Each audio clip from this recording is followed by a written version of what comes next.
साहित्यकार राजश्री नहीं बल्कि राज पुरस्कृत होना चाहिए।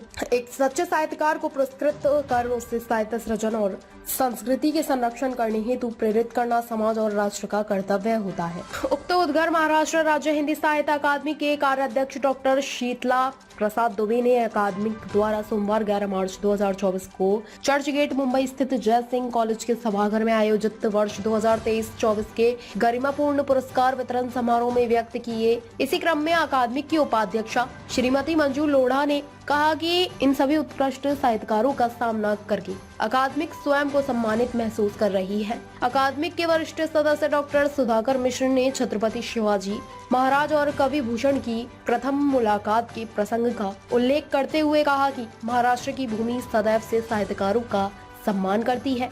यह प्रसन्नता की बात है कि अकादमिक उसी परंपरा को सफलतापूर्वक आगे बढ़ा रही है। उन्होंने कहा कि महाराष्ट्र राज्य हिंदी साहित्य अकादमी ने अपनी सक्रियता से विगत कुछ दिनों में कई कीर्तिमान स्थापित किए हैं, जिसका श्रेय अकादमिक के कार्याध्यक्ष डॉक्टर दुबे के ऊर्जावान नेतृत्व को जाता है। उन्होंने कहा कि एक सप्ताह के अल्प समय में इतने बड़े पुरस्कार समारोह का इतना भव्य आयोजन दुबे जी जैसे बिरले व्यक्तित्व ही कर सकते हैं। अकादमिक द्वारा इस समारोह में दक्षिण भारत में भारतीय संस्कृति, ज्ञान, परंपरा और हिंदी भाषा साहित्य का मार्गदर्शन प्रशस्त करने वाले आचार्य उदयन मीमांसक को अखिल भारतीय जीवन गौरव पुरस्कार और युग प्रवर्तक छत्रपति शिवाजी महाराज जैसे अनेक महाकाव्यों के रचयिता डॉक्टर रामबोध पांडे को श्री राम मनोहर त्रिपाठी अखिल भारतीय जीवन गौरव पुरस्कार से सम्मानित किया गया। इसके साथ ही हिंदी के प्रचार प्रसार में उल्लेखनीय योगदान देने वाले 8 गणमान्यों को राज्य स्तरीय जीवन गौरव पुरस्कार प्रदान किया गया। साथ ही हिंदी साहित्य की 14 विधाओं में चयनित साहित्यकारों को स्वर्ण, रजत एवं कांस्य पुरस्कार प्रदान किए गए। ये सभी पुरस्कार महाराष्ट्र राज्य हिंदी साहित्य अकादमी के कार्याध्यक्ष डॉक्टर शीतला प्रसाद दुबे, उपाध्यक्ष श्रीमती मंजू लोढ़ा, अकादमी के वरिष्ठ सदस्य डॉक्टर सुधाकर मिश्र,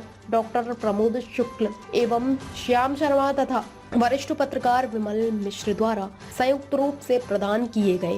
पुरस्कार वितरण समारोह के दौरान बड़ी संख्या में साहित्यकार, पत्रकार, पुरस्कार मूर्ति एवं उनके परिजनों के अलावा विभिन्न हिंदी सेवी उपस्थित रहे। प्रारंभ में सभी अतिथियों द्वारा दीप प्रज्वलन के बाद सुप्रसिद्ध गायिका सुश्री छाया साखरे ने सरस्वती वंदना की सुमधुर प्रस्तुति की और अंत में महाराष्ट्र राज्य हिंदी साहित्य अकादमी के सह निदेशक एवं सचिव सचिन निम्बालकर ने सभी का आभार प्रकट किया। संपूर्ण समारोह का सशक्त संचालन आकाशवाणी के सुपरिचित उद्घोषक एवं महाराष्ट्र राज्य हिंदी साहित्य अकादमी के वरिष्ठ सदस्य आनंद सिंह ने किया। महाराष्ट्र राज्य गीत की प्रस्तुति से शुरू हुए इस सुरुचिपूर्ण समारोह का समापन राष्ट्रगान के साथ हुआ।